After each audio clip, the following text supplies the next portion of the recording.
Hello, everyone. Welcome back to my channel. I hope everyone is having a wonderful day.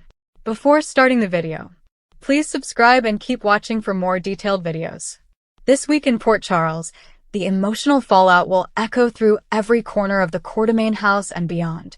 Several tangled loyalties, painful truths, and moral crossroads. Nathan returns, Monica is laid to rest, and young Scout is caught in the middle of devastating family conflict. Nathan West's return shakes things up.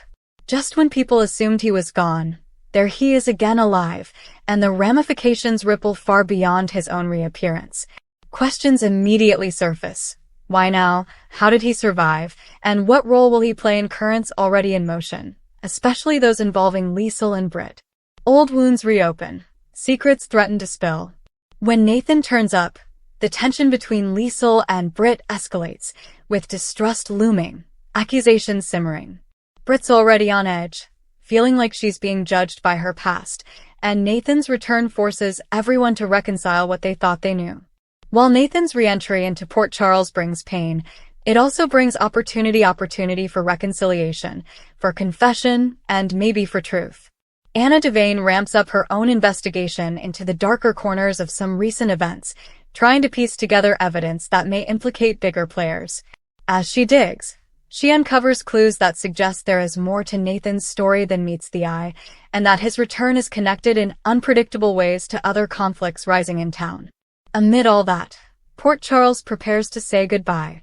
The Quartermaines and many others will gather for the funeral of Monica. The matriarch's passing has already left an indelible mark not just in grief, but in questions of legacy, inheritance, and who inherits what, emotionally and materially. Jason delivers the eulogy. Tracy and Jason, bound by grief, will share raw, heartfelt moments as they navigate saying farewell to the woman who meant so much in so many lives. But there's more than just mourning. A mysterious relative emerges. A letter surfaces, one from someone claiming to be Monica's long-lost sister. That claim stirs conflict. Who gets what, and who has the right to lay claim to the Quartermaine legacy? At the funeral, those tensions will come into sharp relief. Erica Slezak steps onto the scene in this new role, adding to the sense that Monica's death will catalyze change, not just endings. There are whispers that this sister hopes to contest parts of Monica's will, perhaps even parts of the estate, pushing Tracy to fiercely defend what she believes belongs to the family. At the heart of it is Scout. Monica's death hit Scout hard. She loved her grandmother, and this week, she may feel the void more than ever. But Scout's ability to grieve alongside her family is jeopardized by Drew's decisions. Drew has locked down much of Scout's contact with members of her extended family: Danny, Alexis, Molly, Christina, Rocco. Under restraining orders. Even as death approaches, these lines are drawn in concrete.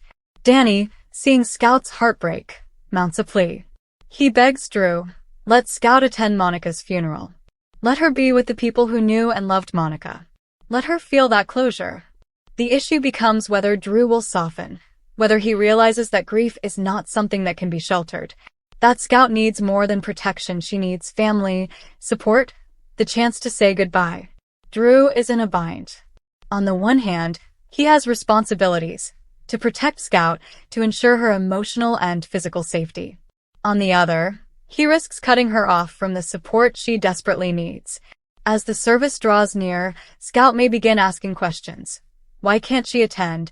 Why can't she see Aunt Molly, Uncle Danny, and Alexis? The tension between paternal control and emotional necessity reaches a breaking point. Those opposing forces: Nathan's return, the emergence of Monica's sister, the legal and emotional boundaries Drew has created converge at the funeral. Drew might attempt to stand firm, insisting Scout can grieve in other ways, perhaps with Willow or other trusted figures, but not with family he has restricted. But grief has a way of undermining logic. Scout's longing, Danny's plea, the emotional weight of Monica's life and death, they may break through Drew's resolve. Meanwhile, the introduction of Monica's sister isn't just about inheritance. Her appearance may force reflection. What was Monica's life when she believed she was an only child? How many sacrifices did she make? How many choices did she carry so others wouldn't worry? And how will her sister's claims challenge those memories? Will Tracy feel betrayed, defensive? Will Jason feel torn between loyalty to Monica's known family and curiosity about this intruder who is, biologically, kin? Nathan, watching all this, has his own role to play. His presence may aid certain revelations, perhaps offering support to people who feel abandoned or silenced. Or maybe his return will complicate things further, raising questions about where he stands morally now, whether old alliances can be trusted. There's often in GH storylines a moment when someone returns not just to mend, but to expose. Nathan may serve as both solace and catalyst. And Scout, in the middle of it all, may be the emotional center. She may ultimately attend the funeral whether by Drew's permission, by some legal turn, or through an act of compassion. That attendance will matter. For closure, for recognition, for her sense of belonging. The grief will be raw, the loss palpable. But perhaps this week one of the takeaways will be the reminder that family isn't only about blood or legalities, it's about being present, being allowed to mourn, to say goodbye. So what can viewers expect in those powerful moments? Tears from Jason, maybe Tracy confronting her own regrets about their shared past, Scout pulling away or lashing out, possibly blaming Drew for keeping her isolated, Danny pushing, Alexis and Molly watching from the sideline.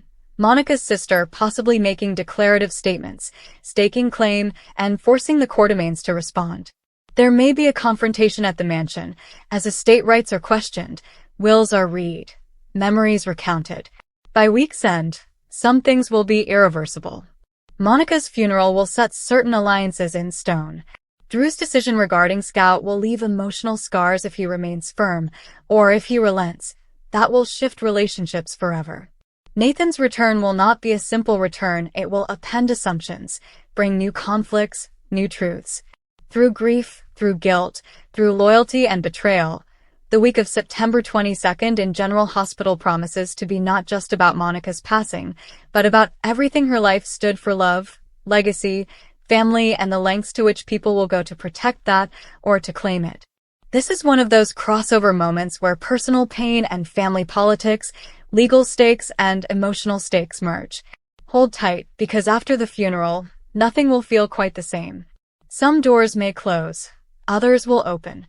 And for Scout, for Jason, for Tracy, for Nathan, for Drew, the echoes of this week will be felt long after the service has ended.